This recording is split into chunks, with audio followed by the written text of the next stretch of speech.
to hide her extraordinary beauty. The girl went so far as to cover her delicate face with freckles every day using dye. Even disguised as an unattractive girl, she was still targeted by bandits in the chaotic times. Eventually, they kidnapped her and sold her into the palace as a servant. But because of her plain looks, the frail Maomao could only do the hardest and most exhausting chores in the laundry room. Yet at just 17 years old, she remained remarkably calm. She knew all too well that the palace was filled with hidden dangers, so she deliberately concealed her literacy and medical skills, wanting nothing more than to live quietly and keep a low profile.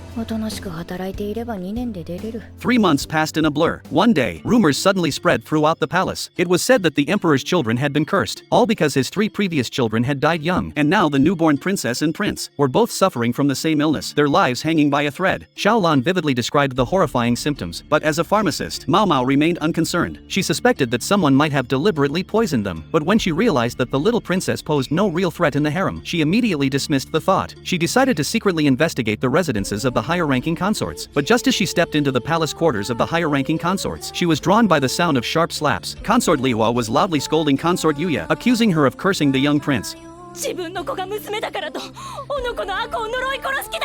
Consort Yuya calmly insisted that it was nonsense. After all, her own daughter was suffering from the same illness, but the anxious Consort Liwa wouldn't listen at all. The imperial physician caught in the middle was terrified, completely helpless in the face of the illness. Meanwhile, Maomao suddenly remembered something. Looking at Consort Liwa's pale, haggard face, and recalling the symptoms Xiaolan had described at noon, she became increasingly certain of her diagnosis. But how could she reveal the cause without anyone noticing?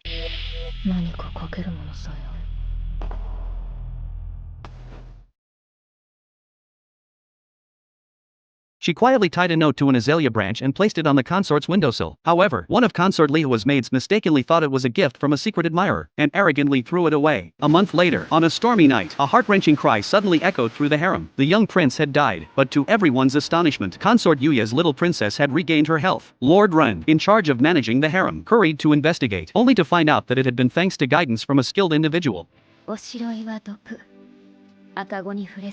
Consort Yuya repeated the instructions from the note over and over. She could never have imagined that the whitening powder used by a woman to enhance her beauty was actually the culprit. She felt deeply ashamed of her ignorance, and begged Lord Ren to find this mysterious expert so she could personally thank her. Lord Ren didn't know where to start, until he suddenly remembered a maid he had brushed past a month ago.